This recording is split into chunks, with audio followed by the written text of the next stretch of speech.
Here we go then. We're back for the boot room ahead of the first FA Cup game of the season. Andy Warren and Stuart Watson here to look ahead to Town's home clash with Oldham in round one. Stu, we know what the FA Cup means to Ipswich Town of late. The record is exceptionally poor. But things maybe feel a little bit different this time for a number of reasons. We're going into this on the back of of Town's 4-1 win at Wycombe, of course. Some momentum is building, and Mr. Cook appears to be taking things that little bit more seriously than in previous years. And it's not going to take an awful lot to kind of improve on how the FA Cup's felt for Ipswich, though, is it? Because it really has been dire. We've been talking about Ipswich changing a few narratives this season in terms of when they concede goals and giving away leads, and they've slowly but surely answered a few of those questions. If they can do something in the FA Cup tomorrow, that would be another major changing of the narrative, wouldn't it? One win in 19 games, stretching back to 2010. Some of those are horrible, horrible memories, aren't they? Lincoln, I think, prime in everyone's mind when it was Championship v non-league live in front of a terrestrial TV audience. Replays, trekking up to Preston, Joe Garner stepping off the bench and getting a hat-trick. Portsmouth replay when I think that's the coldest I've ever been at a football match, and the big Polish fella, Peter Malachich, got sent off. Mick McCarthy making 10, 11 changes every game. But as you said right at the start, Paul Cook has made it clear that this is a competition that I'm going to take seriously, and my team selection tomorrow will reflect that. He's a manager who's been to the quarterfinals twice as a player. He's a manager who took Wigan to the quarterfinals as a manager, beating Man City along the way. So he's up for the cup. Let's see what happens. So have you covered every one of those 19 miserable games? Would that mean then that you have only seen Ipswich Town win one FA Cup game ever at Lincoln in a replay a couple of years ago? Is that it for you? Not quite. This stretches back to the year they beat Blackpool in the third round. Then they lost to Southampton.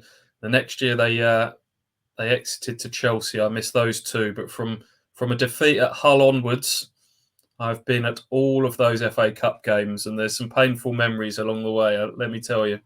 Glorious. Well, as you say, though, Paul Cook has vowed to take this fairly seriously. He says his team is going to show just how seriously Ipswich are taking it. So probably best then just to jump straight into what we normally do on Boot Room, just a little look at a couple of teams. I'm going to flash up on the bottom here our two predicted 11s. I'm going to read mine out, Stu, and then we can talk about yours and then talk about some differences and what we might genuinely expect. So I've gone Christian Walton in goal, Janoy Donasian, who I'm hoping is back from illness, at right back, Edmondson and Enciala in the middle, Penny at left back, a midfield of Sam Morsey, and slightly left field, Scott Fraser a little deeper, and then an attacking three of Aluko, Selina and Edwards behind Joe Pigott. That's mine. Do you want to just read yours out? It's very similar, Andy. I've got 6 changes from the game at Wycombe on Tuesday night. Walton has to go again in goal. I don't see any reason to change your goalkeeper if you're talking about momentum and getting the team being built, especially as he's kind of come into this side quite late in the season. Want to get him fully up and running, especially after an impressive night in midweek.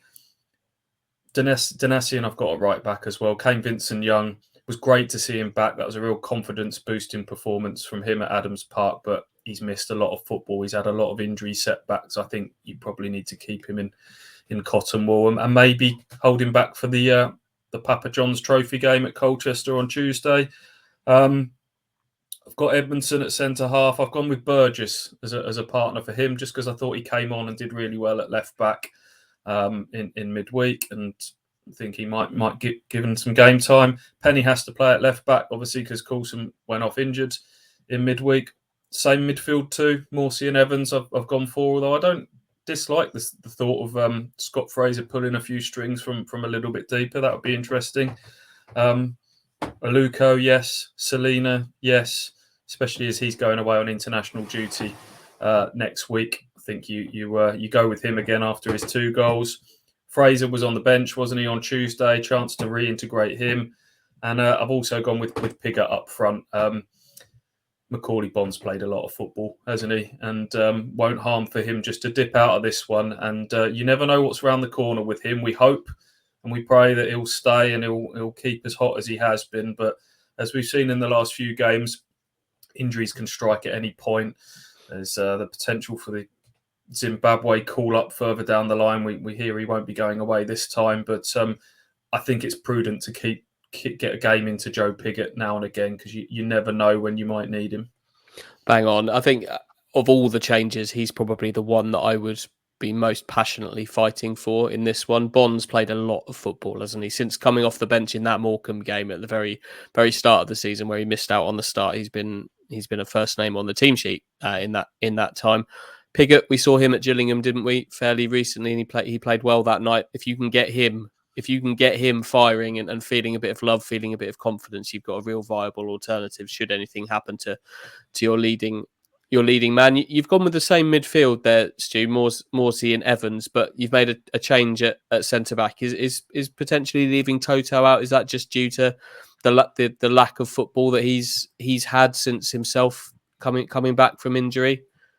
Probably that's more down to the fact that Cameron Burgess has dipped out a little bit, and I thought he did well when he came on, and just getting some minutes into him. That's absolutely no slight on Toto at all. I think he's been excellent. I think that central defensive partnership between him and George Edmondson has been growing by the game. So it wouldn't shock me if he went with the same two centre halves again. We're looking there that the spine of the team, which we've spoken so well of in the last few games, that will stay fairly similar, and then you can sort of tweak around the edges of that. Let's not forget Wes Burns is managing these nagging Achilles problems, which could be a bit of a ticking time bomb. Hopefully not, but that may be a consideration if you rest him. He was obviously ill at Plymouth as well, wasn't he?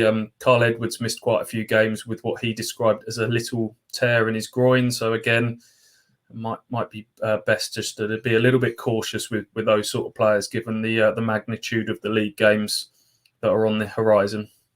Well, Edwards is one I would like to see again, assuming his groin is okay to go, because I think he's very slowly but surely in each and every game that goes past is finding his groove a little bit and just finding that extra level of threat from that left flank. And I'd like to see him in this one, if at all possible. So we've both got Janoy Donatian at right back. Could you see Luke Wolfenden there potentially, or would you rather go with one of the two out and out right backs that Town have got, as long as Janoy's over his illness, of course?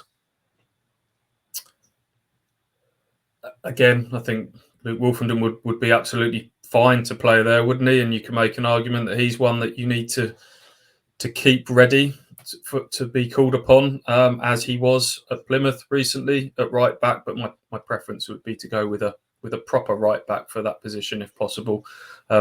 Janoy was in fantastic form, lest we not forget, before he was forced to miss the last couple. So if we can get him back, that'd be good.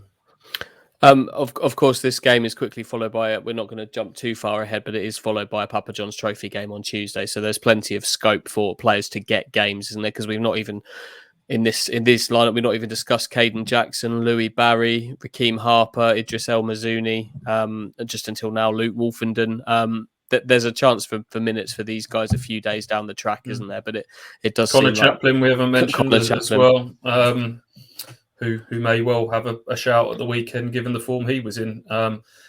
My only slight doubt there is that he missed the whole of last week of training with back spasms, it was described as. So again, we don't know where he's at fitness wise, but what this conversation does illustrate is just the strength in depth that Paul Cook has. So it feels to me like the trophy game isn't going to be call-ups from the under-23s. It's going to be a senior side in both of these matches. And I think that's right, because Ipswich have worked really hard to overcome this slow start to the season. They're just starting to build some momentum, but they can't afford to kind of let that peter away over this 10-day period, because as I said there before, it's then Oxford, Sunderland, Rotherham all in the top six. So nice to keep that feel-good factor just rolling, wouldn't it, through these next couple of games? It's quite a nice feeling, this, isn't it? Actually, talking about how strong a team is going to be going into an Ipswich Town FA Cup game, rather than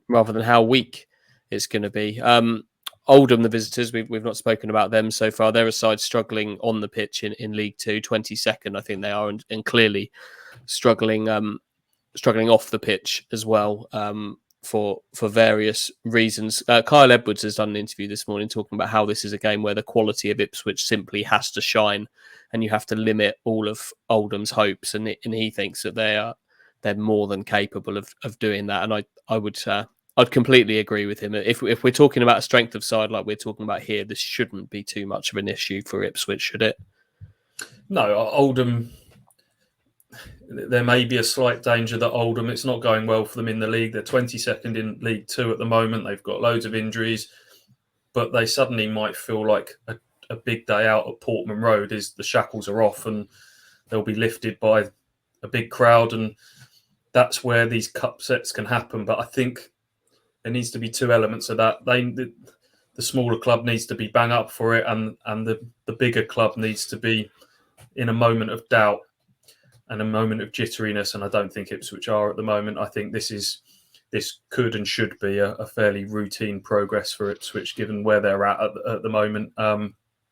If Ipswich can deal with the physicality of Wycombe and their quality can ultimately show in that game, then with respect, 22nd place Oldham in League Two should be seen off. But you never know in the FA Cup, do you? And that's why we all love it. That's why it's magic. We've been used to 18, 20,000 attendances for home games this season. It's not going to be anywhere near that, is it? I imagine it'll be half that, probably at best. But if this is the level of care and seriousness that Paul Cook attaches to the FA Cup, maybe those lower attendances for cup games begin to change a little bit over time. It's years and years of kind of neglect of the cup that has seen the appetite for it diminish as far as it has. Maybe this is the year where it starts building up just that little bit more. Paul Cook this morning in his press conference says he's expecting 15,000 tomorrow, and says, without knowing, he imagines that in previous years FA Cup attendances have been 8, 9, 10,000, and that will be down to the feel-good factor that's building at Ipswich, and he kind of wants that to change, as you say. So it'll be interesting to see what sort of crowd comes tomorrow. I'm sure Tuesday night's result has maybe persuaded a few more to come and give it a look. I'm sure there's some that have maybe had a bit of scepticism looking at the early results, but have probably seen 4-0 at Portsmouth, 4-1 at Wycombe, and just thought, yeah, let's. If you haven't got yourself a season ticket and you want to come and get a one-off game, they might just get a few through the gate tomorrow, just to see what this is all about.